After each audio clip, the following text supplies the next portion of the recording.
ان الحمد للہ نحمده ونستعینه ونستغفره ونعوذ باللہ من شرور انفسنا ومن سیئات اعمالنا من يهده الله فلا مضل له ومن يضلل فلا هادي له واشهد ان لا اله الا الله وحده لا شريك له واشهد ان محمدا عبده ورسوله اما بعد فان خير الحديث كتاب الله وخير الهدي هدي محمد صلى الله عليه وآله وسلم وشر الامور محدثاتها وكل محدثة بدعة وكل بدعة ضلالة وكل ضلالة في النار.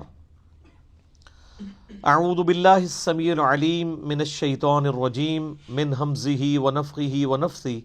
بسم اللہ الرحمن الرحیم. رب اشرح لی صدری ویسر لی امری واحلل عقدۃ من لسانی یفقہوا قولی. بسم اللہ الرحمن الرحیم. ان اللہ وملائکتہ یصلون علی النبی یا ایہا الذین آمنوا صلوا علیہ وسلموا تسلیما. اللہم صلی علی محمد وعلی آل محمد کما صلیت علی ابراہیم وعلی آل ابراہیم انک حمید مجید. اللہم بارک علی محمد وعلی آل محمد کما بارکت علی ابراہیم وعلی آل ابراہیم انک حمید مجید. اللہم ربنا آتنا فی الدنیا حسنۃ وفی الآخرۃ حسنۃ وقنا عذاب النار. لا الہ الا انت سبحانک انی کنت من الظالمین. حسبنا اللہ ونعم الوکیل. یا حی یا قیوم برحمتک استغیث ولا حول ولا قوة الا باللہ العلی العظیم. ربنا آتنا من لدنک رحمۃ وہیئ لنا من امرنا رشدا. آمین. الحمدللہ آج 8 دسمبر 2019 کو قرآن کلاس نمبر 7 میں ہم انشاءاللہ تعالی سورۃ الفاتحہ کا آغاز کرنے جا رہے ہیں. پہلی جو 6 کلاسیں تھیں ہماری قرآن حکیم کے انٹروڈکشن سے ریلیٹڈ تھیں، جس میں میں نے 40 پوائنٹس کو ان ڈیپتھ کور کیا ہے. وہ 6 کلاسیں 55 منٹ کی جو شخص دیکھ لے گا قرآن کے حوالے سے جتنی بھی بیسک انفارمیشن ہے وہ میں نے 40 علمی پوائنٹس کے اندر اس میں ان ڈیپتھ ڈسکس کی ہے. آج چونکہ قرآن حکیم کا باقاعدہ آغاز ہونے جا رہا ہے. سورۃ الفاتحہ قرآن حکیم کی پہلی سورت ہے اور یہ پورے قرآن کا مقدمہ بھی ہے. اس کو الفاتحہ بھی کہا جاتا ہے، یعنی کھولنے والی، یعنی قرآن اسی سے آ کے کھلتا ہے. یہ قرآن کی چابی ہے. احادیث میں اسے ام الکتاب بھی کہا گیا ہے، بخاری اور مسلم میں. لہٰذا یہ اس چیز کی متقاضی ہے چیز کہ ہم آج کا پورا لیکچر سورۃ الفاتحہ کو کور کریں اور اگلے لیکچر سے ہم انشاءاللہ تعالی سورۃ البقرہ کا آغاز کریں گے. میرے بھائیو، سورۃ الفاتحہ قرآن حکیم کی وہ واحد سورت ہے کہ جس کی فضیلت قرآن میں آئی ہے. قرآن کی کوئی سورت ایسی نہیں ہے، انکلوڈنگ سورۃ الاخلاص بھی،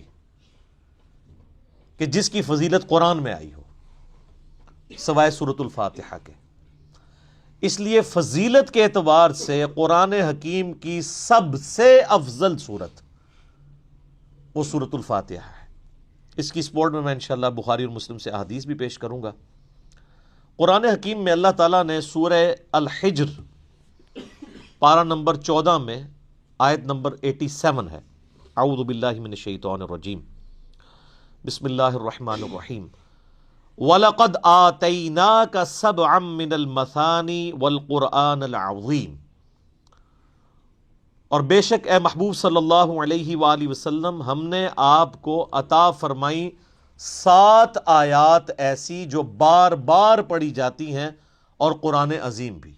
یعنی پورے قرآن کا ذکر الگ سے اور ان 7 آیات کا ذکر الگ سے سورۃ الحجر آیت نمبر 87 میں، اور ظاہر ہے وہ بار بار دہرائی جاتی ہیں۔ دنیا کا کوئی بھی مسلمان ہو، اس کا تعلق کسی بھی مکتبہ فکر کے ساتھ ہو، کم از کم 5 نمازوں کی فرض رکعتوں میں 17 دفعہ تو سورۃ الفاتحہ وہ پڑھتا ہے، سنتیں اور نوافل اور وتر اس کے علاوہ۔ کوئی بھی نماز ایسی نہیں ہے جس میں سورۃ الفاتحہ ریپیٹ نہ ہوتی ہو۔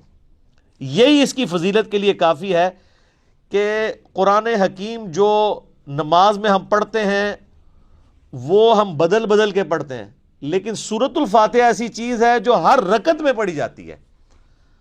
حتیٰ کہ صحیح بخاری اور صحیح مسلم کی متفق علیہ حدیث ہے کہ اللہ کے محبوب صلی اللہ علیہ وآلہ وسلم نے فرمایا، لا صلاۃ لمن لم یقرأ بفاتحۃ الکتاب، جو نماز میں سورہ فاتحہ نہیں پڑھتا اس کی نماز ہی نہیں ہوتی۔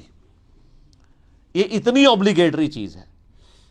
یہ بات بھی اس کی فضیلت کے لیے کافی ہے کہ یہ قرآن حکیم کی نمبر 1 سورت ہے، اپنی ترتیب میں بھی مصحف کی اور اپنے فضائل کے اعتبار سے بھی۔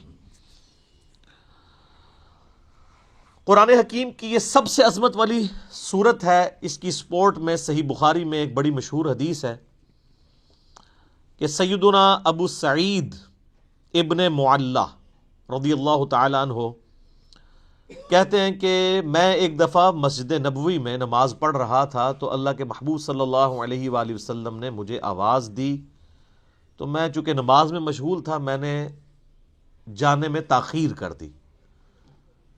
تھوڑی دیر بعد میں پہنچا تو آپ صلی اللہ علیہ وآلہ وسلم نے فرمایا کہ میں نے تمہیں آواز دی تھی، تم کیوں نہیں آئے؟ تو انہوں نے کہا کہ میں نماز پڑھ رہا تھا۔ تو آپ صلی اللہ علیہ وآلہ وسلم نے فرمایا، کیا تم نے اللہ کا یہ حکم نہیں سنا؟ سورۃ الانفال کی آیت آپ نے پڑھی، استجیبوا للہ والرسول اذا دعاکم، جب اللہ اور اس کا رسول تمہیں پکاریں فوراً ان کی آواز پہ لبیک کہو۔ اس کائنات میں ایک ہی ہستی ایسی ہے مخلوقات میں کہ جو اگر عین نماز کی حالت میں بھی کسی کو بلائیں تو نماز توڑ کر نہیں، نماز چھوڑ کر اسی حالت میں ان کی خدمت میں حاضر ہونا یہ فرض ہے، سورۃ الانفال کی اس آیت کے تحت اور بخاری کی اس حدیث کے تحت، اور وہ امام اعظم محمد رسول اللہ صلی اللہ علیہ وآلہ وسلم کی مبارک ذات ہے۔ نماز توڑ کر نہیں، کیونکہ نبی علیہ السلام کی طرف جانا اللہ کے ایک حکم سے دوسرے حکم کی طرف جانا ہے۔ وہ جہاں پہ نماز اس نے چھوڑی ہوگی، اگر 1 رکعت پڑھی ہے، 2 پڑھی ہیں، 3 پڑھی ہیں، تو آ کر وہیں سے اپنی نماز شروع کرے گا، اس کی نماز ٹوٹے گی بھی نہیں۔ اس پہ اجماع امت ہے۔ بہرحال یہ جو ہمارے واعظین آئے دن کہانیاں کراتے رہتے ہیں کہ جی ماں آواز دے دے، باپ آواز دے دے، نماز توڑ دو، اس طرح کی کوئی حدیث نہیں ہے۔ البتہ یہ ضرور ہے کہ اگر زندگی موت کی کشمکش بن جائے، کوئی ایمرجنسی ہو جائے، تو آپ پھر نماز توڑ سکتے ہیں، لیکن نبی علیہ السلام کے کیس میں اگر بلایا جائے گا تو نماز توڑنی نہیں پڑے گی، بلکہ نماز وہیں پر چھوڑ کر آپ علیہ السلام کا حکم سننا پڑے گا۔ تو یہ آپ علیہ السلام نے ان کو تھوڑا سا یعنی ڈانٹ پلائی پیار محبت سے، پھر آپ نے اس صحابی کا ہاتھ اپنے ہاتھوں میں پکڑا اور پھر فرمایا کہ میں اس مسجد سے باہر نکلنے سے پہلے تمہیں قرآن حکیم کی سب سے عظیم سورت سکھاؤں گا۔ آپ علیہ السلام کی عادت تھی کہ آپ اگر کسی کو تھوڑا سا بھی سختی سے پیش آتے تھے تو پھر اس کے ساتھ دل جوئی بھی فرماتے تھے۔ آپ ہاتھ پکڑے اور فرمایا کہ میں تمہیں نا ایک تحفہ دوں گا۔ وہ صحابی کہتے ہیں پھر تھوڑی دیر بعد جب ہم مسجد سے باہر نکلے تو مسجد سے نکلتے ہوئے میں نے نبی علیہ السلام سے کہا، یا رسول اللہ اپنا وعدہ پورا کریں، آپ نے مجھے کہا تھا کہ آپ مجھے قرآن کی سب سے عظمت والی سورت تعلیم فرمائیں گے۔ تو آپ علیہ السلام نے فرمایا کہ وہ سورت ہے الحمدللہ رب العالمین، یعنی سورۃ الفاتحہ۔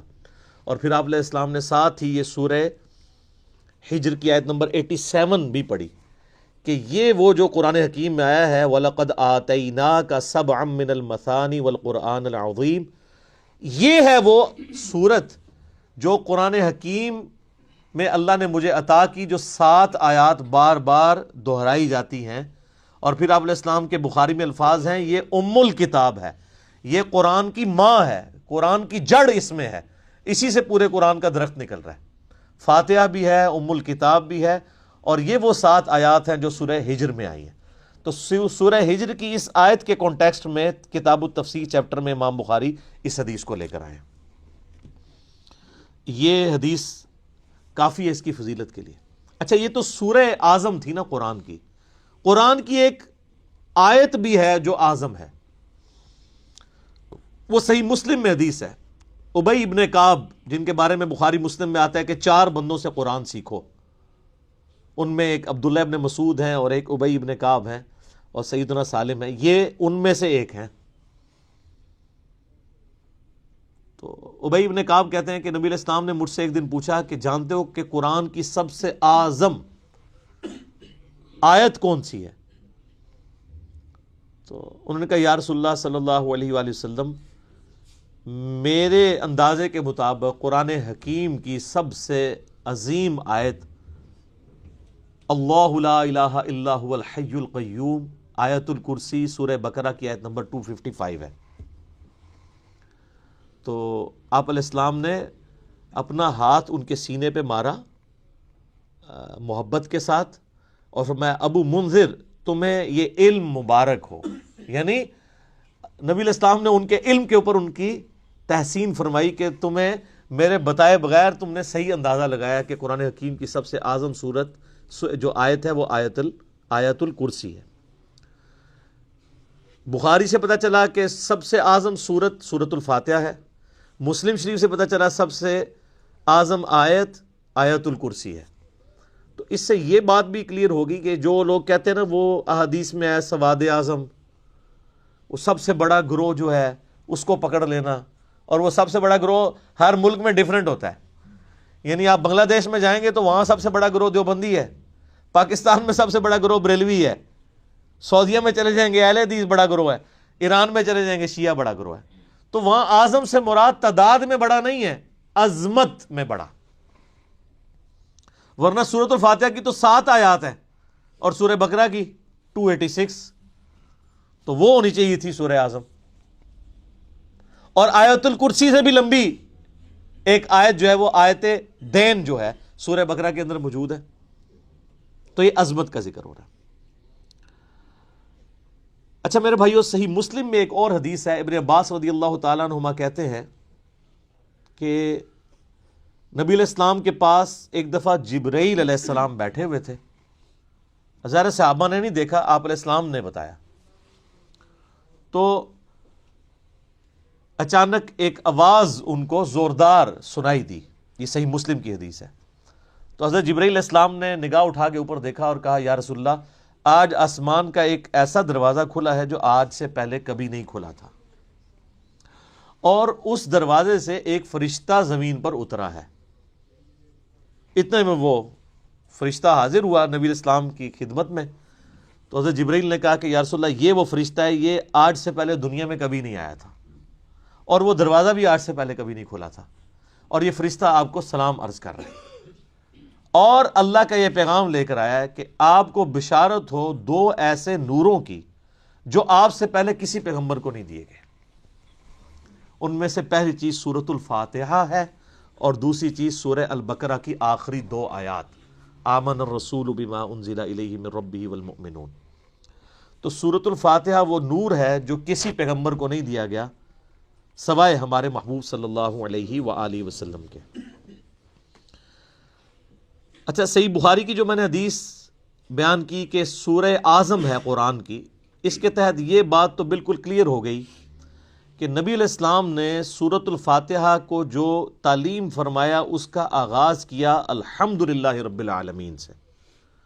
تو اس میں واضح اشارہ موجود ہے کہ بسم اللہ الرحمن الرحیم سورہ فاتحہ کا حصہ نہیں ہے، قرآن کا حصہ ہے۔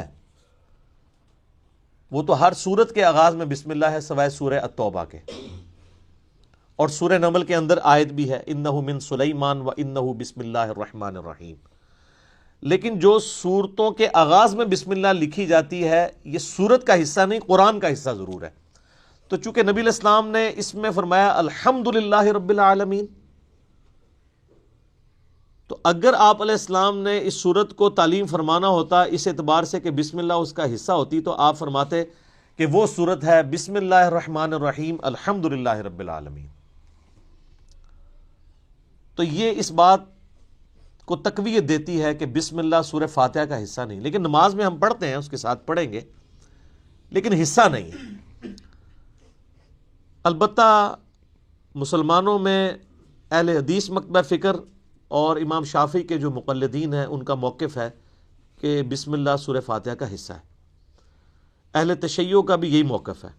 اسی لیے آپ اگر شیعہ کے چھپے ہوئے قرآن دیکھیں گے اور اہل حدیثوں کے، اب یہ میرے ہاتھ میں جو قرآن ہے یہ سعودیہ سے چھپا ہوا ہے، یہ اہل حدیث کا ہے، اس میں بھی بسم اللہ الرحمن الرحیم کو پہلی آیت انہوں نے ڈکلیئر کیا ہوا ہے اور الحمدللہ رب العالمین کو دوسری آیت. امام حنیفہ رحمہ اللہ تعالی اور کئی ایک ائمہ کا یہ موقف ہے کہ سورہ فاتحہ کا حصہ نہیں ہے بسم اللہ. میرے نزدیک امام ابو حنیفہ رحمہ اللہ کا موقف احادیث کی روشنی میں مضبوط ہے، کیونکہ نبی علیہ السلام سورہ فاتحہ کا اعلان کرتے ہوئے اس کو الحمدللہ رب العالمین سے بتا رہے ہیں. اس سے بھی بڑھ کر دلیل ایک صحیح مسلم کی حدیث ہے، بڑی رکت انگیز حدیث ہے، اور وہ حدیث قدسی آپ نے اکثر سنی ہوگی.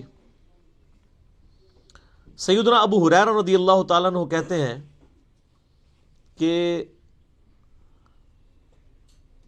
اللہ کے محبوب صلی اللہ علیہ وآلہ وسلم نے فرمایا اس شخص کی نماز ناقص ہے ناقص ہے ناقص ہے جو سورہ فاتحہ نہیں پڑھتا نماز میں.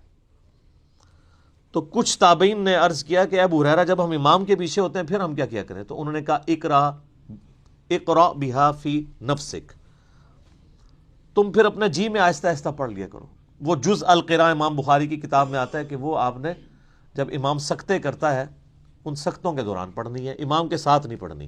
اب یہ الگ سے ایک ٹاپک ہے، میں آج اس کو ڈسکس نہیں کروں گا. میرا یوٹیوب پہ کلپ ہے امام کے پیچھے فاتحہ اور اس کے ساتھ نیو لکھا ہوا ہے، اس میں نے موقف بیان کیا ہے. اور پھر نبی علیہ السلام نے فرمایا حدیث قدسی یعنی اللہ کا فرمان بزبان محمد رسول اللہ صلی اللہ علیہ وآلہ وسلم کہ اللہ تعالیٰ فرماتا ہے قسمت الصلاۃ بینی و بین عبدی نصفین. اچھا یہ حدیث شیعہ کے ہاں بھی پائی جاتی ہے جو میں بیان کر رہا ہوں صحیح مسلم کی، اب کہ میں نے نماز اپنے اور اپنے بندے کے درمیان برابر تقسیم کر لی ہے، نصف میرے لیے ہے اور نصف میرے بندے کے لیے. اور نماز کسے کہا؟ سورہ فاتحہ کو، پوری نماز. پھر اللہ تعالیٰ نے فرمایا، نبی علیہ السلام فرماتے ہیں کہ جب میرا بندہ کہتا ہے الحمدللہ رب العالمین تو میں کہتا ہوں میرے بندے نے میری حمد بیان کی، میری تعریف کی. جب وہ کہتا ہے الرحمن الرحیم تو میں کہتا ہوں میرے بندے نے میری ثنا کی.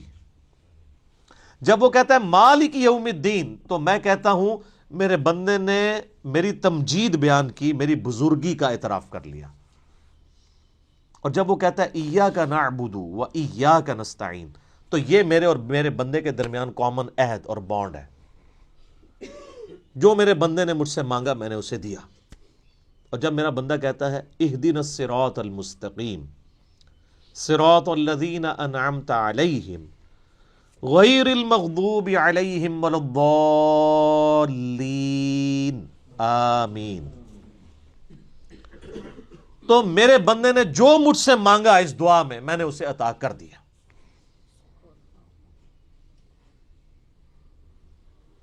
یہ حدیث بھی اس بات کا ثبوت ہے کہ سورہ فاتحہ کا حصہ بسم اللہ نہیں ہے، ورنہ تو یہ سٹارٹ یہاں سے ہوتی کہ جب میرا بندہ کہتا ہے بسم اللہ الرحمن الرحیم تو میں کہتا ہوں میرے بندے نے میرے نام سے آغاز کیا.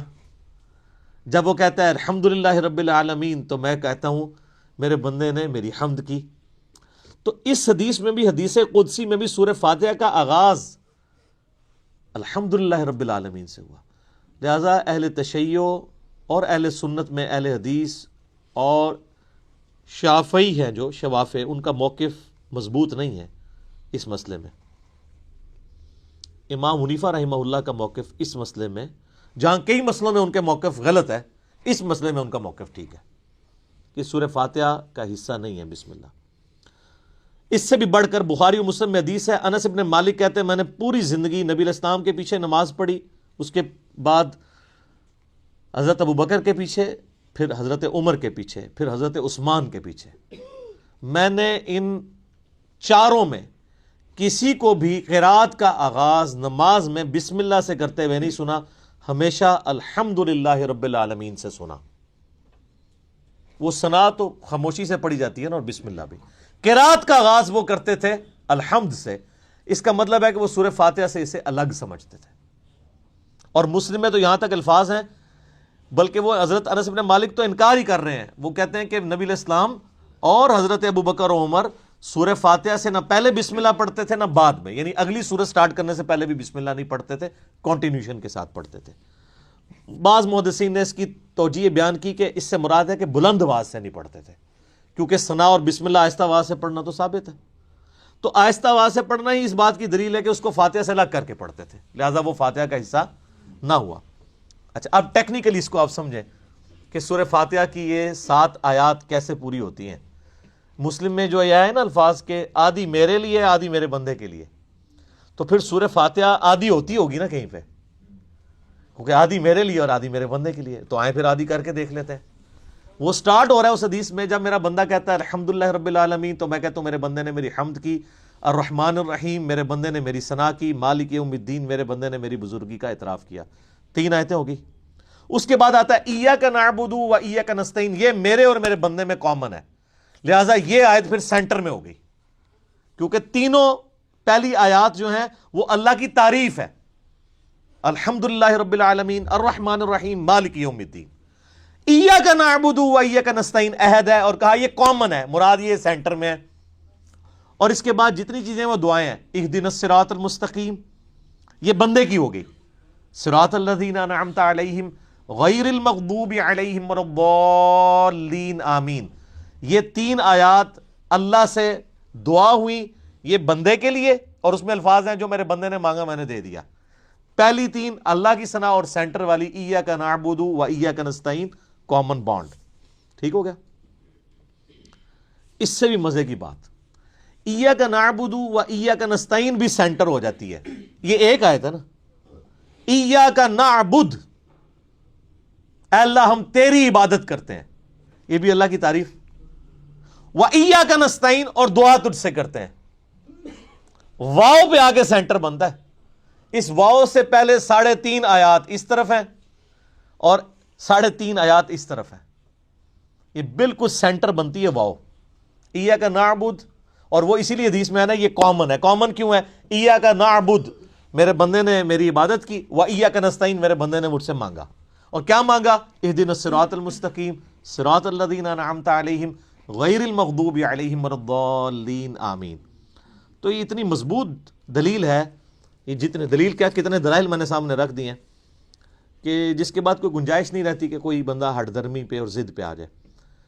شیخ زبیر لزئی رحمہ اللہ تعالیٰ سے 2008-9 کی بات ہے، میں نے اب چونکہ وہ اہل حدیث تھے تو اہل حدیث کی کوشش ہوتی ہے کہ امام حنیفہ ہر مسئلے میں غلط ثابت ہو جائے، تو میں نے ان کے سامنے کہا جی اب آپ کو چیک کرتے ہیں، ہم بخاری مسلم کو مانتے ہیں کہ وہ یہ نہ ہو کہ امام حنیفہ کی دشمنی آپ کو اس پہ نہ ابھار دے کہ آپ سچائی سے اناد کریں۔ تو مجھے کہتے ہیں جی وہ بسم اللہ حصہ ہے فاتحہ کا۔ میں نے کہا جی یہ واضح احادیث ہیں، یہ میں نے سارے دلائل آپ کو بھی سن کے اندازہ ہو گیا ہوگا اس کے بعد کوئی بندہ یا مان سکتا ہے یا چھڑولی چھوڑ سکتا ہے آگے سے، بالکل واضح بات ہے۔ تو ان باتوں کا ان کے پاس کوئی جواب نہیں تھا، وہ کہتے ہیں نہیں امام شافعی، میں نے کہا امام شافعی کو چھوڑیں، آپ کہتے ہیں کتاب و سنت، اب آپ کہہ رہے ہیں امام شافعی کہتے ہیں بسم اللہ حصہ ہے۔ ہم آپ کو بخاری مسلم سے ثابت کر رہے ہیں کہ سورہ فاتحہ کا حصہ نہیں ہے بسم اللہ۔ بہرحال نماز میں بھی پڑھیں گے، قرآن میں بھی پڑھا جائے گا، قرآن کا حصہ ہے سورہ فاتحہ سے پہلے پڑھنا، اور نماز میں بھی ہم بسم اللہ پڑھنا سنت ہے، بسم اللہ پڑھ کے ہی سورہ فاتحہ پڑھی جاتی ہے۔ جب بالکل پہلی دفعہ پڑھی جائے گی پھر تو اعوذ باللہ بھی پڑھا جائے گا، یہ بھی ذہن میں رکھیے گا۔ پہلی رکعت میں تو اعوذ باللہ سے بھی سٹارٹ کریں گے، باقی رکعتوں میں صرف بسم اللہ سے۔ کیوں؟ قرآن جب بھی پڑھا جائے گا نا تو اعوذ باللہ سے آغاز ہوگا، ایون آپ نے قرآن پڑھتے پڑھتے تلاوت روک دی، بند کی، کسی سے گپ شپ کی، دوبارہ پڑھیں گے تو اعوذ باللہ سے۔ اور اس کا حکم جو ہے سورۃ النحل آیت نمبر 98 میں موجود ہے، فَإِذَا قَرَأْتَ الْقُرْآنَ فَاسْتَعِذْ بِاللَّهِ مِنَ الشَّيْطَانِ الرَّجِيمِ، پس تو جب بھی قرآن کی قرات کرنے لگے تو اللہ کی پناہ حاصل کر لیا کر شیطان مردود کے اگینسٹ۔ کیوں؟ اگر آپ شیطان کے اگینسٹ اللہ کی پناہ نہیں حاصل کریں گے تو قرآن پڑھ کے آپ غلط رزلٹ بھی نکال سکتے ہیں. اس میں قرآن کا قصور نہیں ہے. اگر ایک اچھی گاڑی ہے اس پہ ڈرائیور غلط بیٹھ گیا جا کے ٹھوک دیتا ہے تو گاڑی کا تو قصور نہیں ہے. تو قرآن حکیم سے غلط رزلٹ جان بوجھ کے لوگ نکال سکتے ہیں جب تک کہ اپنے آپ کو قرآن کے سامنے سرنڈر نہ کریں اور اللہ تعالیٰ کے سامنے اپنے آپ کو پیش نہ کریں شیطان کے اگینسٹ کہ یا اللہ تو ہی پناہ دے ہمیں اس کے اگینسٹ. ورنہ قرآن حکیم وہ پڑھیں گے تو اس سے غلط رزلٹ بھی نکال سکتے ہیں وَلِعَوْذُ بِاللَّهِ تعالیٰ. اس لیے حکم دیا گیا. اچھا بخاری مسلم کی ایک حدیث بڑی مزے کی ہے. صحابہ کرام کا قافلہ کہیں جا رہا تھا, راستے میں انہوں نے ایک جگہ پانی کے لیے پڑاؤ کیا تو وہاں پہ ایک قبیلہ آباد تھا. انہوں نے صحابہ کرام کی کوئی مہمان نوازی نہیں کی, لیکن اسی دوران ان کے قبیلے کے سردار کو ایک سانپ یا بچھو نے ڈس لیا. یہ حدیث بخاری میں بھی ہے اور مسلم میں بھی. تو جب وہ سانپ اور بچھو نے ڈس لیا تو وہ صحابہ کرام کے پاس آئے اور کہا کہ تم میں سے کوئی ایسا ہے جو جھاڑ پھونک کر سکتا ہو, دم ڈال سکتا ہو زہریلے جانور کا. تو ایک صحابی نے کہا ہاں مجھے ایک دم آتا ہے, لیکن میں یہ بکریوں کا پورا ریوڑ اس کے عوض معاوضہ لوں گا. مرتے کیا نہ کرتے, پھنسے ہوئے تھے. انہوں نے کہا ٹھیک ہے. اس نے جا کے دم ڈالا سورہ فاتحہ پڑھ کے. تو حدیث کے الفاظ ہیں وہ بندہ اس طرح ہو گیا جیسے مردہ زندہ ہو جاتا ہے اس کے اثر سے, دم کے. بکریوں کا ریوڑ والے کیا. اب صحابہ کرام میں اختلاف ہو گیا. ایک گروہ نے کہا کہ یہ تو آپ نے قرآن پڑھنے کی اجرت لے لی, یہ تو حرام ہے. زیادہ پرہیزگار لوگ بھی ہوتے ہیں نا. دوسرے نے کہا نہیں ہم نے معاوضہ لیا, بالکل ٹھیک ہے. بہرحال یہ طے پایا کہ نبی علیہ السلام سے جا کے فیصلہ کروائیں گے. آپ علیہ السلام کے پاس آئے تو آپ صلی اللہ علیہ وآلہ وسلم نے پہلے تو اس کی تحسین کی کہ تو نے یہ بہت بڑی انوینشن کی ہے, تجھے کس نے بتا دیا کہ سورہ فاتحہ میں اتنی شفا ہے. سورہ فاتحہ شفا بھی دیتی ہے. اور پھر آپ علیہ السلام نے فرمایا ان احق ما اخذتم علیہ اجرا کتاب اللہ, سب سے بہترین چیز جس کے اگینسٹ تم معاوضہ طلب کر سکتے ہو وہ اللہ کی کتاب ہے. اور پھر آپ علیہ السلام نے فرمایا کہ وہ جو بکریاں لی ہیں نا اس میں سے کچھ حصہ مجھے بھی دو تاکہ امت کے لیے کنفرم ہو جائے کہ یہ مال حلال ہے. انہی حدیث کے تحت قرآن حکیم کی جو تعلیم کی اجرت ہے نا, نمازیں پڑھانے کی اجرت نہیں میں بات کر رہا, قرآن کی تعلیم کی اجرت لینا وہ جائز ہے ایز اے ٹیچر. جیسے آپ باقی علوم حاصل کرتے ہیں تو پیمنٹ کرتے ہیں نا, چاہے ٹیوشن کے لیے جائیں یا اسکول کے لیے. ویسے ہماری طرح بغیر پیسے لیے پڑھائیں وہ تو بہت اعلیٰ درجے کی چیز ہے. تو اسی کے تحت جو ہے نا وہ آپ علماء سے پوچھیں نا نمازیں پڑھانے کی تنخواہ لے رہے ہیں, وہ کہتے ہیں نہیں ہم تو تعلیم کی لیتے ہیں, اور تعلیم دیتے بھی کوئی نہیں. اب تو بچوں کو لوگوں نے بھیجنا ہی چھوڑ دیا مسجد کے اندر. تو بل ایسی مساجد جہاں پر ٹیچرز جو ہیں وہ قرآن حفظ کر رہے ہیں, قرآن کی تعلیم دے رہے ہیں, اور پیرلل میں وہی ٹیچرز باری باری نماز پڑھاتے ہیں, تو وہ تو بغیر تنخواہ کے پڑھا رہے ہیں, وہ تنخواہ تو تعلیم کی لے رہے ہیں. امام حنیفہ رحمہ اللہ تعالیٰ تو مطلقاً امام مسیح کی تنخواہ کو حرام سمجھتے ہیں, لیکن بعد میں فقہ حنفی والوں نے متاخرین کے فتوے کے تحت اسے جائز سمجھا ہے. تو بل قرآن کی تعلیم والا معاملہ بالکل ٹھیک ہے. اب رہی وہ حدیث بخاری و مسلم کی کہ لا صلاۃ لمن لم یقرأ بفاتحۃ الکتاب, جو فاتحہ نہیں پڑھتا اس کی نماز نہیں ہوتی. اس پہ میرا آپ کلپ نیو امام کے پیچھے فاتحہ والا دیکھ لیں, میں نے یہ ثابت کیا ہے دلائل کی روشنی میں, پھر 20-25 منٹ اور لگ جائیں گے کہ اگر تو جہری نمازیں ہیں تو آپ امام کی قرات غور سے سنیں گے, وہ قرآن کا حکم ہے واضح سورۃ الاعراف میں, وَإِذَا قُرِئَ الْقُرْآنُ فَاسْتَمِعُوا لَهُ وَأَنصِتُوا لَعَلَّكُمْ تُرْحَمُونَ. جب قرآن کی تلاوت ہو رہی ہو تو تم خاموشی اختیار کرو اور بڑے غور کے ساتھ سنا کرو تاکہ تم پر رحم کیا جائے. البتہ جو سری نمازیں ہیں جیسے عصر کی نماز ہے اور ظہر کی نماز ہے, اور جو جہری نمازیں ہیں ان کی بھی جو آخر والی رکعتیں ہیں وہ بھی سرن نہیں ہوتی ہیں نا.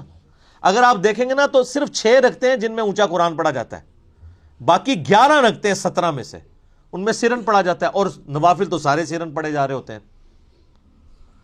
تو ان میں آپ امام کو غور سے سنیں, اور اگر امام سکتہ دے دے, جیسے جز القراء میں امام بخاری نے مقدمہ یہ پیش کیا ہے کہ قرآن کہتا ہے کہ جب قرآن پڑھا جائے خاموشی سے سنو، حدیث کہتی ہے فاتحہ کے بغیر نماز نہیں ہوتی، تو وہ کہتے ہیں اس کا آپٹیمل سولوشن یہی ہے جو سنن ابی داؤد میں حدیث بھی ہے کہ نبی علیہ السلام سکتے کیا کرتے تھے، رکوع میں جانے سے پہلے ایک سکتہ ہوتا تھا، اور حضرت ابو ہریرہ کہتے ہیں کہ امام کے سکتے کو فاتحہ کے لیے غنیمت سمجھو، جز القراء میں۔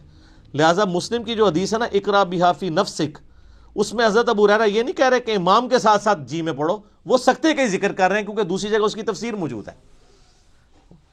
تو یہی موقف امام ابن تیمیہ کا بھی ہے، حالانکہ اہل حدیث امام ابن تیمیہ کو بڑا مانتے ہیں، لیکن امام ابن تیمیہ جو ہے وہ جہری نمازوں میں سننے کے اور سرن میں پڑھنے کے قائل ہیں۔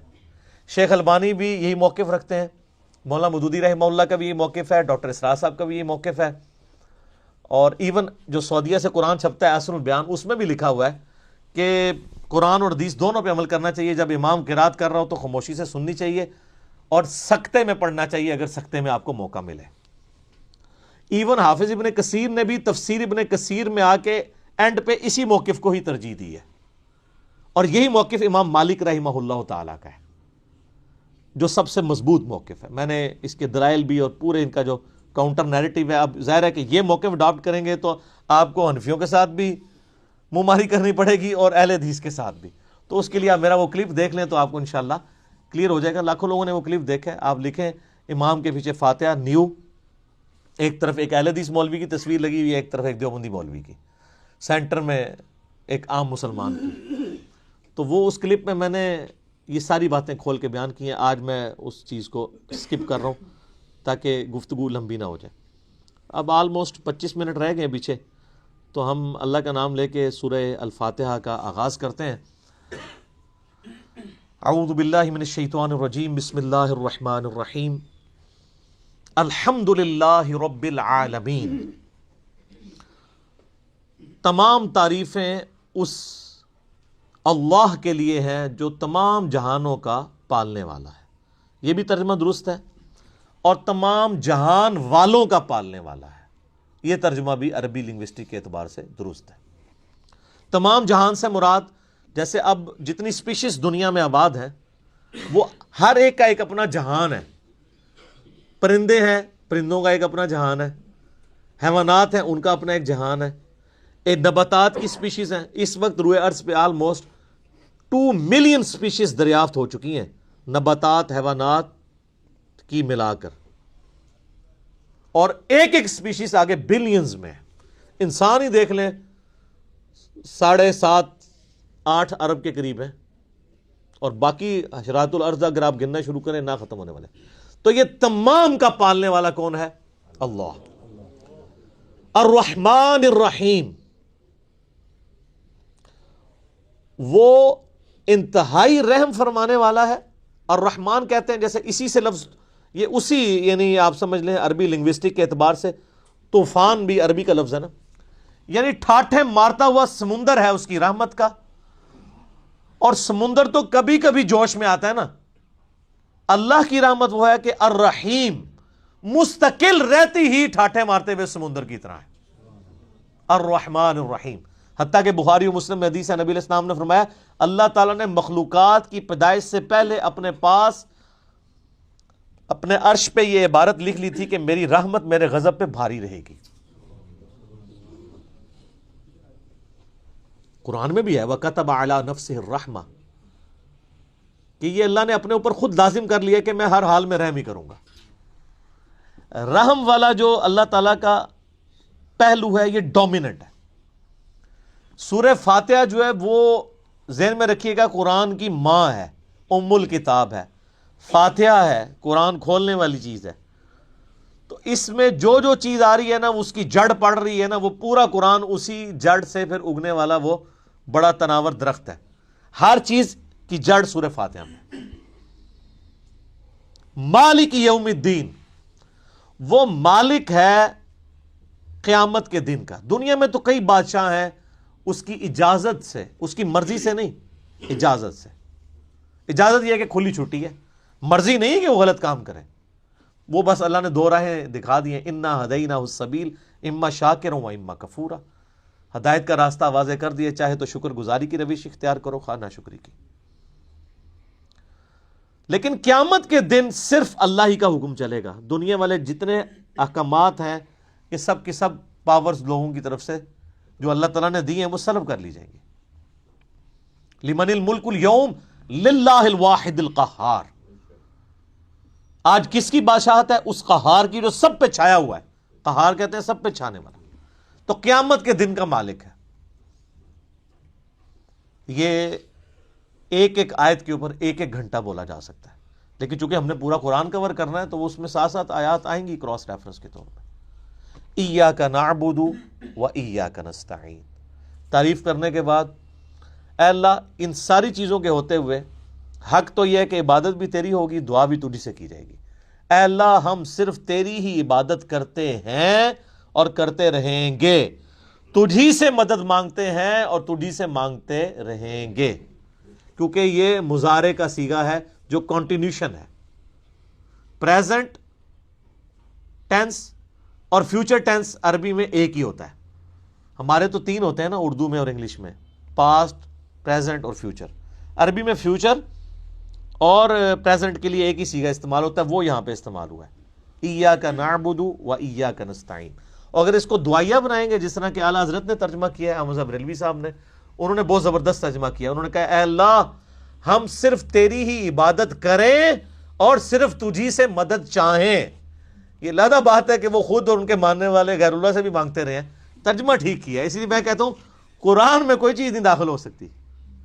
قرآن کا ترجمہ فٹ ہے، آپ کسی کا اٹھا کے دیکھ لیں، ترجمہ سب نے ٹھیک کیا ہوا ہے. اچھا، عبادت میں تو دعا بھی شامل ہے. جامعہ ترمذی میں حدیث ہے، سنن نسائی میں حدیث ہے، ابن ماجہ میں الدعاء هو العبادہ، دعا عبادت ہے. تو جب دعا عبادت ہے تو ایاک نعبد میں دعا شامل تھی. یہ پھر ایاک نستعین کیوں آیا؟ اس لیے کہ سب سے سینسٹیو ایشو ہی دعا کا ہے، غیر اللہ کو مدد کے لیے پکارنے کا.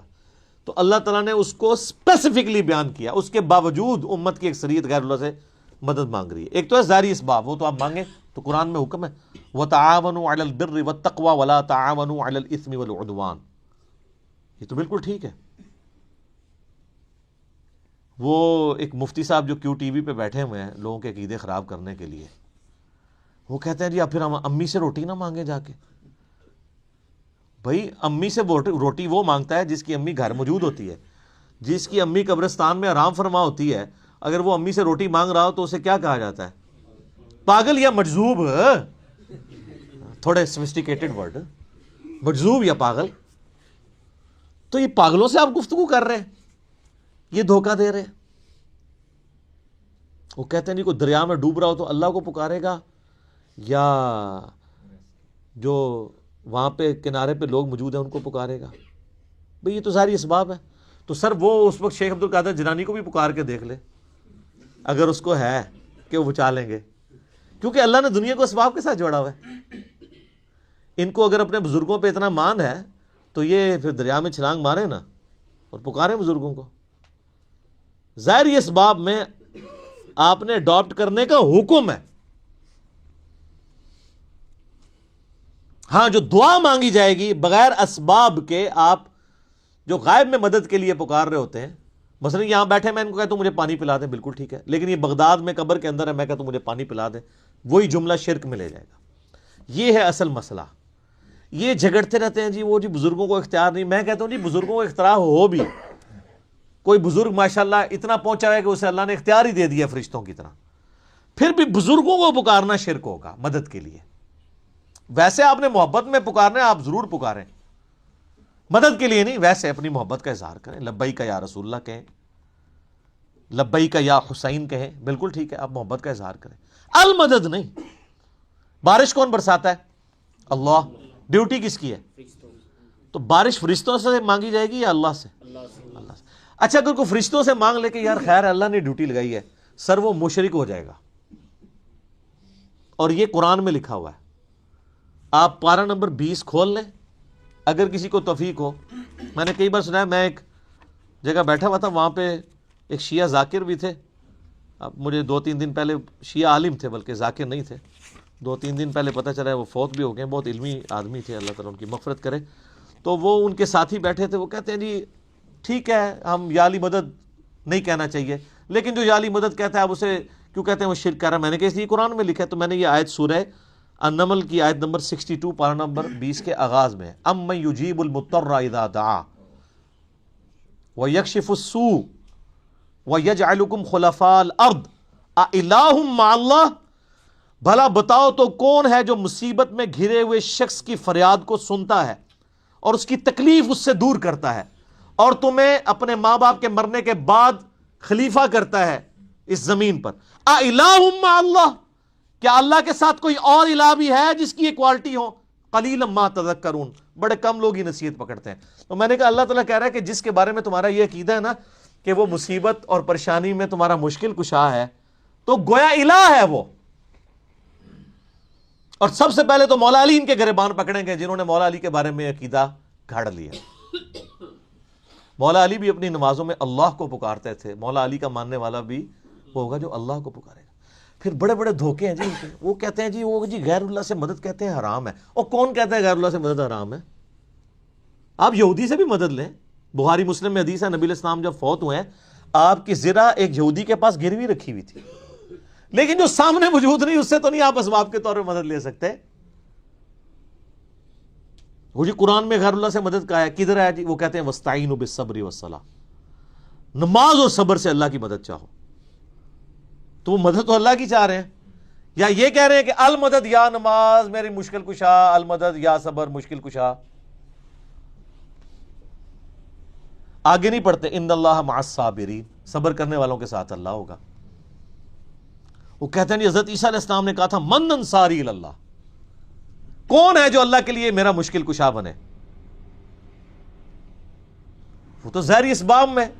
ہمارے نبی علیہ السلام کے بھی صحابہ آپ کے جو ساتھی تھے وہ آپ کے اسباب میں آپ کے مشکل کشا تھے، لیکن وہ والا مشکل کشا نہیں کہ جو آپ وہ سمجھ رہے ہیں. ورنہ اگر نبی کا مشکل کشا صحابہ اکرام تھے تو پھر تو ان کا مرتبہ اوپر ہو گیا.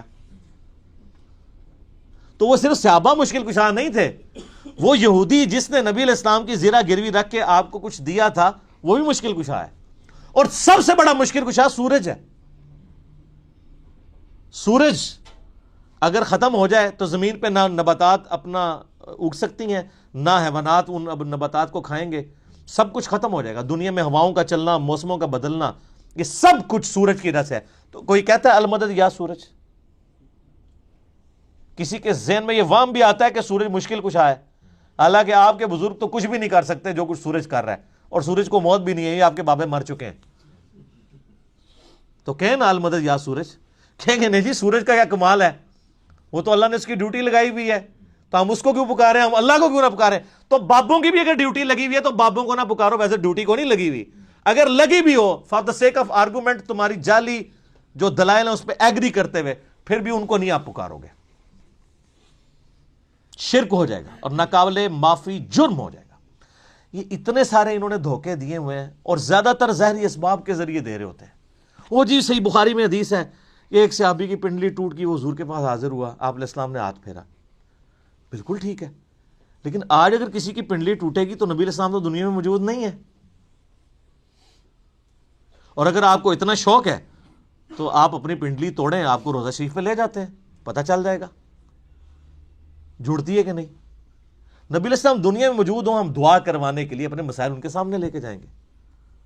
تو اس میں کافی سارے دھوکے ہیں. میں نے 2.25 گھنٹے کا لیکچر دیا ہے دعا صرف اللہ ہی سے. مسئلہ نمبر 3 میرا ریسرچ پیپر نمبر 3 بھی ہے، دعا صرف اللہ ہی سے، جو ہزاروں لوگوں کے عقیدہ توحید کی اصلاح کا سبب بنا ہے. اسی کی ایکسٹینشن ہے مسئلہ نمبر 43 وسیلہ اور توسل کے صحیح احکام و مسائل. اس پہ گھنٹوں بولا جا سکتا ہے، جتنے انہوں نے لیم ایکسکیوزز ڈیوائز کیے ہوئے ہیں، جتنے دھوکے دیے ہوئے ہیں. اور پھر وہ کہتے ہیں دیکھیں جی وہ اگر وہ جو آپ پتہ ہے پچھلے کچھ کئی سال پہلے خانہ کعبہ شریف میں کرین گری، تو کہتے ہیں وہ بزرگوں کے ماننے والوں کو موقع مل گیا، ان کا یہ کہتے تھے خود کچھ حملے ہوتے ہیں مزاروں پہ نہیں روکتے، تو اللہ نے کون سی کرین روک لی؟ اور اللہ کا تو دعویٰ ہی کہیں نہیں ہے کہ میں روکوں گا. وہ ابرا کے لشکر کو ایک دفعہ ہی تباہ کیا ہے. یزید نے جب کعبے پہ چڑھائی کی ہے تو اللہ نے برباد نہیں کیا اس لشکر کو. دنیا بقدر ایفرٹ ہے. صحیح بخاری میں حدیث ہے قرب قیامت میں ایک پتلی ٹانگوں والا حبشی کعبے کی اینٹ سے اینٹ بجا دے گا. اللہ نے حفاظت وہ ابراہیم علیہ السلام کے لیے ایک دفعہ ہی آگ ٹھنڈی ہوئی ہے. کئی صحابہ جو ہیں وہ آگ میں جلائے گئے ہیں، رومن امپائر کی جنگوں میں تیل کے کڑاؤں میں ان کو ڈالا گیا. لیکن آپ کا دعویٰ ہے کہ آپ کے بزرگ سب کچھ کر سکتے ہیں. ہم کہتے ہیں پاکستان کی بجلی پوری کر دیں. اچھا یہ بزرگ جب بیمار ہوتے ہیں، یہ تو آغا خان میں اور شفا انٹرنیشنل میں جاتے ہیں، آپ بیمار ہوتے ہیں آپ کو اٹھا کے مزار پہ لے جاتے ہیں.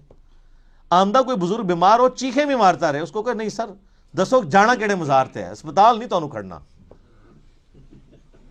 دنیا کے مہنگے ترین ہاسپٹلز میں یہ علاج کرواتے ہیں. آپ کو کہانیاں کرائیں گے کہ ہمارے پاس لے کے آؤ ہم بائی پاس کریں گے. کوئی دنیا کا بزرگ جو ہے وہ مجھے ختنہ کر کے بتائے. بائی پاس تو بہت بڑی چیز ہے، بلیڈ مارے بغیر، کیونکہ بائی پاس تو بغیر بلیڈ کے کرتے ہیں نا. وہ سب جھوٹ فراڈ. اور صحیح ہو رہا ہے آپ کے ساتھ، کیونکہ آپ نے دین بین لوگوں کے حوالے کیا ہوا. تو دیکھیں پھر آپ کے ساتھ کیا کر رہے ہیں وہ. اہدنا الصراط المستقیم، اے اللہ ہمیں چلا سیدھے راستے پر. یہاں بھی دھوکے دیتے اور یہ سارے ہی بزرگ ٹھیک ہیں، سارے ہی راستے ٹھیک ہیں. اور قرآن میں تو راستے آئے کہ ہی نہیں ہیں. قرآن میں گمراہی جمع کے سیغے سے آئی ہے، ہدایت ہمیشہ سنگولر کے سیغے سے. ظلمات آیا گمراہی کے لیے، نور آیا انوار نہیں آیا. تو قرآن کا ترجمہ ہی غلط کر رہے ہو. اہدنا الصراط المستقیم، اے اللہ ہمیں چلا سیدھے راستے پر.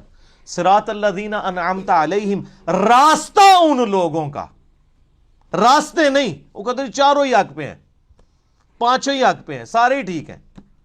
راستہ ان لوگوں کا انعمت علیہم، جن پر تیرا انعام ہوا. اور یہ آیت پڑھ کے اپنے بابوں کے نام لینے شروع کر دیتے ہیں. یہ بابے تو جمے بھی نہیں سن اس ٹائم جدو آیت نازل ہوئی ہے. اور پھر یہ بابے بھی مختلف ہیں. بریلویوں کے انعمت علیہم جو ہیں وہ مغضوبی علیہم ہیں دیوبندیوں کے، اور دیوبندیوں کے انعمت علیہم جو ہیں بریلویوں کے مغضوبی علیہم ہیں، اور وہ ضالین بھی ہیں. تو بابوں کی کون سی آپ ہمیں ڈوز لگا رہے ہیں؟ کوئی بابے کا امن نہیں ہے. انعمت علیہم کون ہے؟ وہ سر سورہ النساء کی آیت نمبر 69 میں ہے، من النبیین والصدیقین والشہداء والصالحین. نبی ہیں، صدیقین ہیں، شہداء ہیں، صالحین ہیں. لیکن صالحین کون؟ ڈیفینیٹ تو صرف صحابہ اور اہل بیت ہے. اس کے بعد صرف ہماری اسیسمنٹس ہیں. اللہ کو پتہ ہے کیونکہ وہی کا معاملہ ہے. تو راستہ، اور وہ راستہ کس کا ہے؟ اچھا راستہ اللہ کی طرف سے کسے عطا ہوتا ہے؟ بابے کو یا پیغمبر کو؟ اللہ کے کھاتے میں تو بابا کوئی ہوتا ہی نہیں ہے، پیغمبر ہی ہوتے ہیں، باقی سب فالوور ہوتے ہیں. لیڈر ایک، یہاں تو ان کو انہوں نے لیڈر بنا دیا ہوا نا، یہ فالوور تھے. اور وہ سر مسند احمد میں صحیح سند سے حدیث ہے، مشکات کی آپ کو پہلی جلد میں ملے گی. نبی علیہ السلام نے زمین پہ ایک لکیر کھینچی، ارد گرد ٹیڑھی لکیریں کھینچی، اور آپ نے وہ سیدھی لکیر پر انگلی رکھ کے سورہ الانعام کی آیت پڑھی، وَأَنَّ هَذَا صِرَاطِي مُسْتَقِيمًا، اور یہ کہ یہ ہے سیدھا راستہ جو میرا ہے، جو بالکل سیدھا ہے، مستقیم ہے. اسی کی پیروی کرو، ادھر ادھر کے راستوں کی پیروی مت کرنا، وہ تمہیں بہکا دیں گے. یہ ہے وہ چیز جس کی اللہ تمہیں وصیت کرتا ہے. یہ آیت آپ علیہ السلام نے پڑھی اور اپنے راستے کو کہا یہ سیدھا راستہ ہے. تو سیدھا راستہ نبی علیہ السلام کا ہے. ان نام یافتہ لوگوں کا راستہ نہیں ہے سیدھا. وہ تو بیچارے خود راستے پہ چل رہے ہیں. یہ کہتے ہیں ان کے پیچھے چلیں. نہیں نہیں نہیں نہیں، ان کے پیچھے نہیں، اس راستے پہ چلنا ہے جس راستے پہ وہ چل رہے ہیں.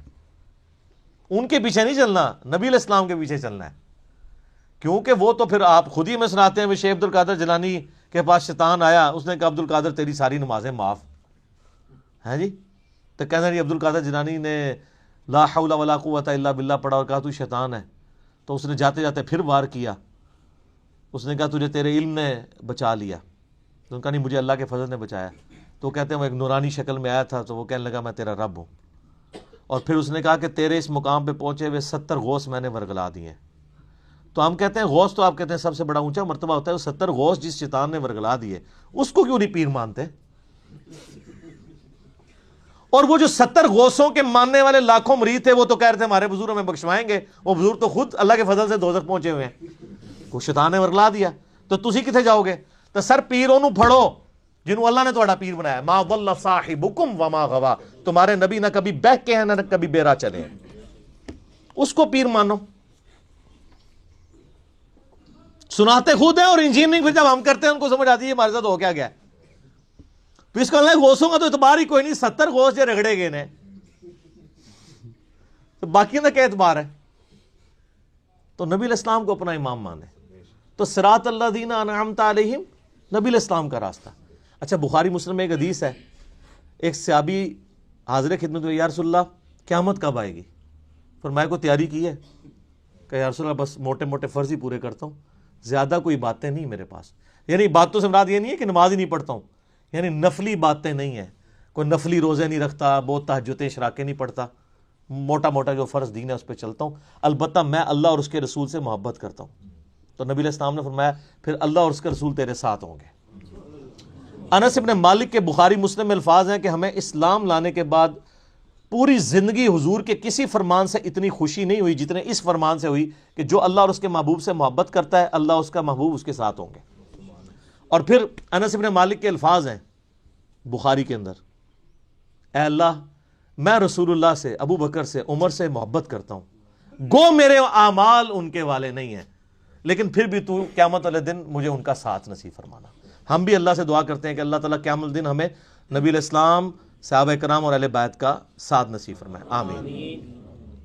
تو یہ وہ لوگ ہیں انعمت علیہم، یہ انعمت علیہم پڑھ کے باپوں کے نام لینے شروع کر دیتے ہیں، فلانے علی سرکار، کاں علی سرکار، کتے علی سرکار، کوڑے علی سرکار، پتہ نہیں کیا کیا. یار میں کہتا ہوں جن کو بزرگ کلیم کر رہے ہیں ان سے نماز سنیں نا. یہ تجوید کے ساتھ نماز ترجمہ تو آتا ہی نہیں ہے، تجوید کے ساتھ نماز بھی نہیں آپ کو سنا سکتے، جس میں عین، حا، غین، قاف، ثا، سین، صاد، ذال اس کا فرق کر سکے.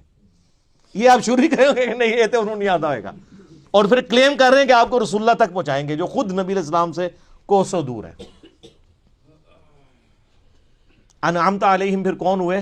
ڈیفینیٹلی انبیاء کرام، صحابہ کرام اور اہل بیت. بس بعد میں آپ کی اور میری منہ شگافیاں ہیں، آپ کسی کو رحمت اللہ علیہ کہہ دیں، دوسرے لعنت اللہ علیہ کہہ دیں گے، وہ اپنی اپنی مرضی ہے، اس کی کوئی گارنٹی نہیں ہے. صراط الذین انعمت علیہم غیر المغضوب علیہم ولا الضالین، آمین. بچانا ان کے راستے سے کہ جن پر تیرا غضب ہوا اور جو گمراہ ہے. اور اس کے بعد بخاری مسلم میں الفاظ ہے کہ نبی علیہ السلام سورہ فاتحہ جب بھی پڑھتے تھے تو آمین کہتے تھے. آمین آہستہ آواز میں، اونچی آواز میں، یہ بھی اختلاف ہے. بہرحال امام ترمذی نے پوری بحث کی ہے جس میں انہوں نے یہی راجح قول اختیار کیا ہے کہ جو جہری نمازیں ہیں ان میں آمین اونچی کہی جائے گی، اور جو زور اثر کی نمازیں ہیں اس میں آمین آہستہ کہی جائے گی. بہرحال آمین کہنا سنت ہے. یہ آمین قرآن کا حصہ نہیں ہے، اسی لیے سورہ فاتحہ جب قرآن میں لکھی ہوتی ہے کبھی غور سے آپ نے دیکھا نہیں وہاں آمین نہیں لکھی ہوتی، کیونکہ وہ نماز یعنی نماز میں سنت ہے، قرآن کا حصہ نہیں ہے.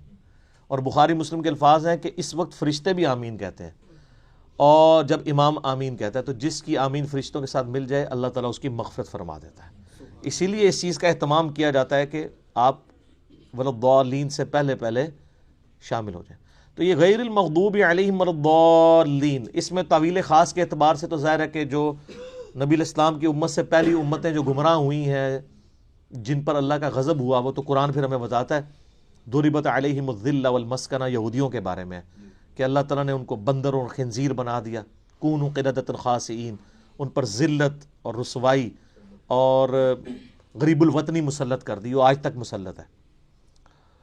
اور ضالین گمراہ ہوئے لوگ وہ نصارہ ہیں کہ جن کے پاس یعنی سب کچھ شغف تھا معاملات میں، لیکن غلو کیا دین کے معاملے میں، گمراہی کا راستہ اختیار کیا، باتیں بہت کی، حضرت عیسیٰ کو مانا لیکن ان کو ڈیوینٹی میں کلیم کر دیا. یہودیوں کا مسئلہ تھا، یہ اہل علم تھے، اس کے باوجود جان بوجھ کر انہوں نے گمراہی کا راستہ اختیار کیا. آپ کو پتہ کتنے ہیلے بہانے یہ کرتے تھے. اس لیے اللہ نے کہا یہ مغضوب علیہم ہے، ان پہ اللہ کا غضب ہوا ہے، لعنت ہوئی بھی ہے. سورہ نساء میں آتا ہے نا کہ لعنتی ہیں. یہ عیسائیوں کو اللہ نے لعنتی نہیں کہا اس سختی کے ساتھ، کیونکہ ان میں اکثر لوگ سیدھے سادے تھے، گمراہ ہو گئے. لیکن ہے گمراہ ہے، یہ نہیں کہ ان کا سیدھا پن ان کو بچا لے گا، ایسا نہیں ہے. لیکن بڑا جرم ہے کہ جان بوجھ کے ایسا کرنا. تو غیر المغضوب علیہم جن پر اللہ کا غضب ہوا، والضالین اور جو گمراہ ہوئے. یہ آخری آیت ہے. اچھا وہ بعض لوگ کہتے ہیں وہ جی ہر ایک کی جگہ آیت پڑھی ہوئی، یہاں آیت نہیں پڑھی. یہ آیات کے جو نشان بھی ہیں نا، یہ بھی مطلب کوئی آپ پرانے مصحف اٹھائیں گے نا، اگر کلمی ان میں نہیں تھے، یہ تو ڈویژن بعد کی ہے. اندازے تو موجود تھے، یعنی جو آگے ہم گول وہ استعمال کرتے ہیں، تو عموماً جو قرآن چھپتے ہیں نا ان میں وہ والی غیر المغضوب علیہم ولا الضالین سے پہلے جو ہم پڑھتے ہیں نا صراط الذین انعمت علیہم، اس کے اوپر نہیں ہوا ہوتا، یعنی وہ گول نشان نہیں ہوتا، تو اس سے لوگ سمجھتے ہیں کہ شاید یہ پوری ایک آیت ہے تو پھر بسم اللہ کو شامل کریں گے تو 7 آیتیں پوری ہوں گی. نہیں، یہ 2 آیات ہیں. اور میں نے ٹیکنیکلی جو دلائل رکھے ہیں اس سے یہ چیز ثابت ہوتی ہے کہ سورہ فاتحہ کا حصہ بسم اللہ شریف نہیں ہے.